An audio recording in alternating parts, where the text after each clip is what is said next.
This is all happening in the mid-70s. Well, the message came in right a few years ago. And he said in the mid-70s he was sent to our house by his boss.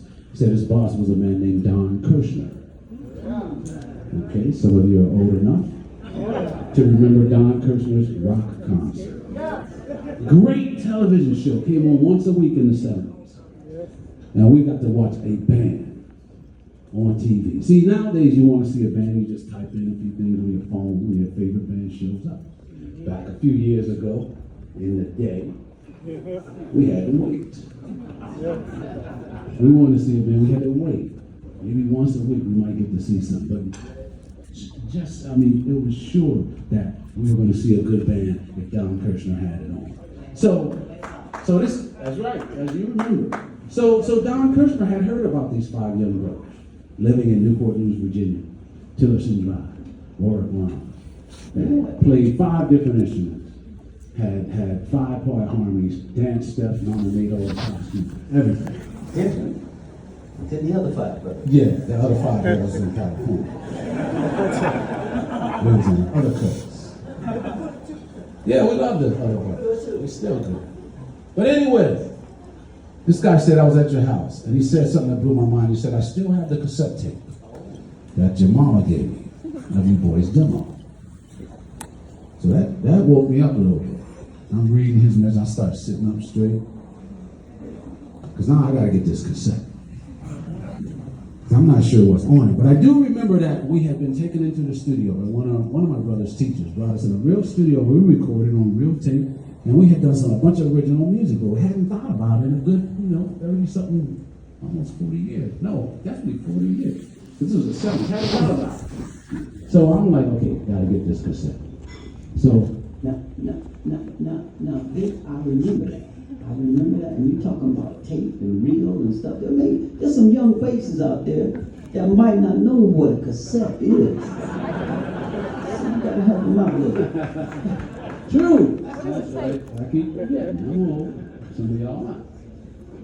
I see some smiles. I know what a cassette. You need to use a pencil with it. Yeah, well, what's the Scotch tape for? Okay, she's quiet now. Oh, when you want to Right? She's talking about the pencil. Most people don't even know what the pencil is. I think she knows about the pencil, but Scotch tape will show you. No, you won't. I know you know. You should know.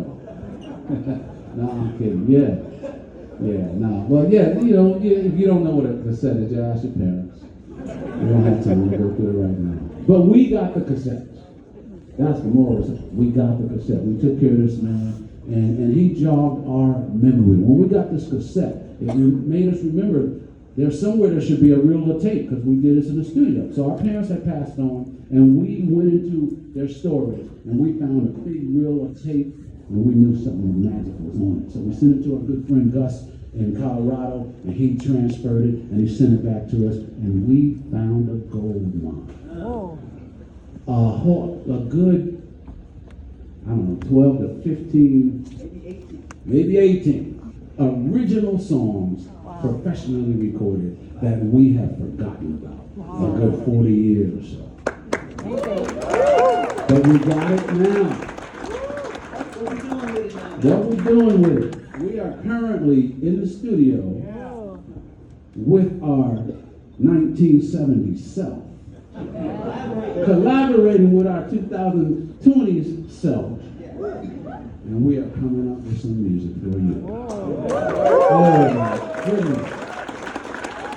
See, we're mixing the old with the new. And we're even getting some of our friends who know what the old is, mixing with the new, like Bootsy, George Clinton, and other people joining with us, with our brother Rudy on the saxophone, and all of us brothers new and old. Man, I don't know if anybody's going back and recorded with their, oh God. Now Nicole did it with her dad, but a whole band, this might be the first time. Telling you, this is exciting. This is exciting for us. And but of course we love New York City. So we love you. So we're gonna take you back into our garage. And we're gonna play you one of them 1970 songs. Right now. And if you listen closely to some of Joe's keyboard parts, you can just imagine Rudy playing on 2 saxophones. Just Rudy's horn part Joe's going to be covering. Every part I play. That's right. But when you hear this music, you will actually be hearing our brother Rudy playing his parts. Because we have him in the studio with us. And man, does it feel good to be back in the studio with our brother.